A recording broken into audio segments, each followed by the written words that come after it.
ಕೆಲವು ಮಂತ್ರಿಗಳು ಸಿಎಂ ಬೆಲೆ ನಿಗದಿ ಬಗ್ಗೆ ಹೇಳಿಕೆ ಕೊಡ್ತಾ ಇದ್ದಾರೆ. ಮೋದಿ ಸರ್ಕಾರ ಬಂದ ಬಳಿಕ ಎಫ್ಆರ್ಪಿ ನಿಗದಿ ಮಾಡ್ತಾ ಇದೆ. ವರ್ಷ ಪ್ರಾರಂಭಕ್ಕೂ ಮುನ್ನ ಎಫ್ಆರ್ಪಿ ನಿಗದಿ ಮಾಡ್ತಾ ಇದೆ. ಈ ವರ್ಷ 350 ರೂಪಾಯಿ ನಿಗದಿ ಮಾಡಲಾಗಿದೆ. ರೈತರು ಕಾರ್ಖಾನೆ ಮಾಲೀಕರ ಜೊತೆ ಸಂಧಾನ ಮಾಡಬೇಕು. ಸರ್ಕಾರ ಸಂಧಾನ ಮಾಡಿ ಜವಾಬ್ದಾರಿಯಿಂದ ವರ್ತಿಸಬೇಕು. ಬೆಂಗಳೂರಿನಲ್ಲಿ ಕೇಂದ್ರ ಸಚಿವ ಪ್ರಹ್ಲಾದ್ ಜೋಶಿ ಅವರ ಹೇಳಿಕೆ ಇದು.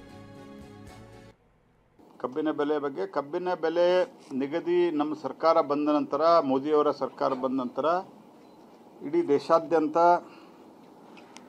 ಪ್ರತಿ ವರ್ಷ ಶುಗರ್ ಇಯರ್ ಅಂತ ಇರ್ತದೆ.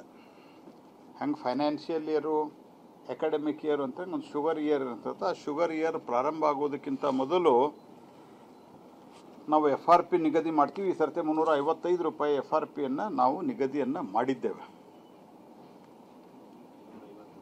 350 ರೂಪಾಯಿ ಮಾಡಿದ್ದೇವೆ. ಮತ್ತು ಇದರ ಜೊತೆಯಲ್ಲಿ ಎಥೆನಾಲ್ ಖರೀದಿಯನ್ನು ಶುರು ಮಾಡಿದ ನಂತರ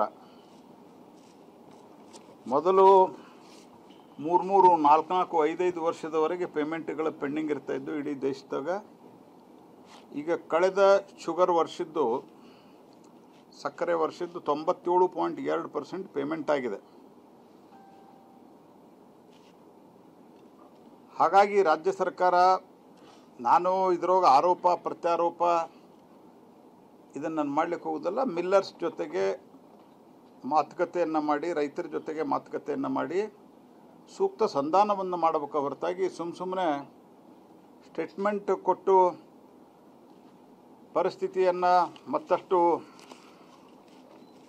ಅವರು ಕೆಡಿಸುವಂಥ ಪ್ರಯತ್ನವನ್ನು ಮಾಡಬಾರ್ದು. ರಾಜ್ಯ ಸರ್ಕಾರ ಜವಾಬ್ದಾರಿಯಿಂದ ವರ್ತಿಸಬೇಕು.